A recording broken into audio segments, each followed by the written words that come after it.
Olha isso, gente! Um bolo de cenoura com 0 gramas de carboidratos líquidos por porção. Ideal para diabéticos, não tem glúten, não tem leite, rico em fibras. Vem comigo que eu vou te ensinar tintim por tintim. Vamos pro vídeo? Rodou!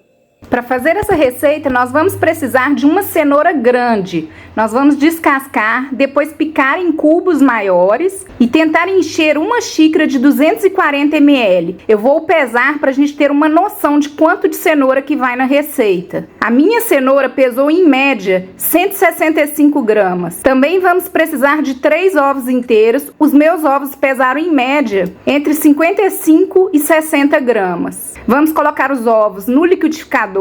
Eu gosto de ir quebrando os ovos um a um em uma vasilha separada. Depois que a gente colocou os ovos, a gente vem com a cenoura. Vamos também precisar de 1/3 da xícara, 80 ml de óleo de coco, que pode ser substituído por qualquer outro óleo. Para adoçar, eu vou utilizar esse adoçante que eu gosto muito, 100% estévia, da marca Color Andina, porque ela não deixa gosto residual amargo. Eu vou utilizar 3 medidas desse adoçante, mas vocês podem substituir pelo adoçante da preferência de vocês. Se for utilizar xilitol ou eritritol, seria a medida de 3 colheres de sopa. Vamos bater bem essa mistura no liquidificador. Depois vamos transferir esse líquido para uma vasilha. Depois nós vamos pesar 1/3 da xícara de farinha de coco. Eu estou utilizando aquela farinha de coco branca, que vai dar aproximadamente 40 gramas. Nós vamos acrescentar essa farinha de coco na massa. Vocês vão perceber que a farinha de coco a gente utiliza bem pouco e a massa absorve bastante a água. A farinha de coco tem uma característica de absorver bastante os líquidos da receita. Então a massa ela vai ficando mais espessa à medida que a farinha de coco absorve a água. Nós vamos acrescentar meia xícara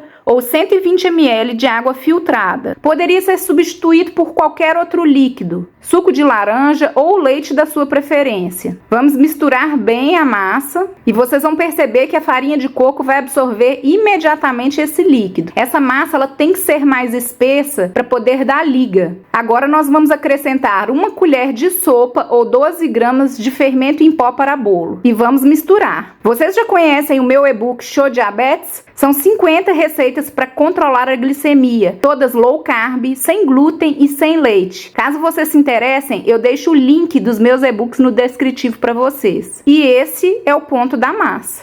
Agora nós vamos untar uma forma de silicone. Eu estou utilizando o óleo de coco. Se vocês não tiverem uma forma de silicone, eu oriento untar e enfarinhar com a farinha de coco. Agora nós vamos despejar a massa.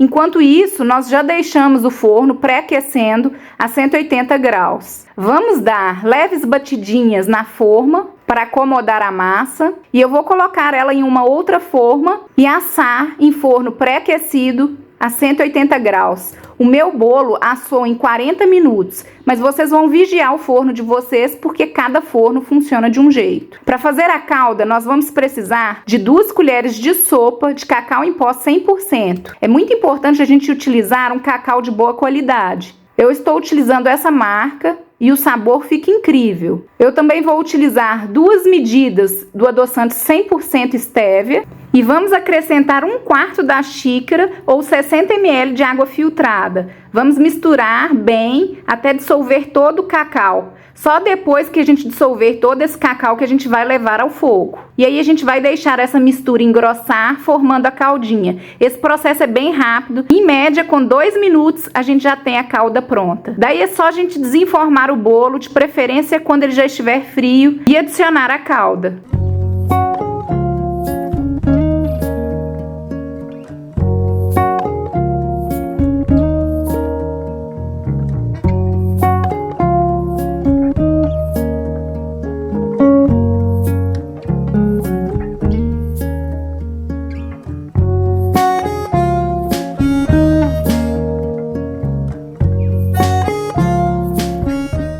E agora eu vou provar.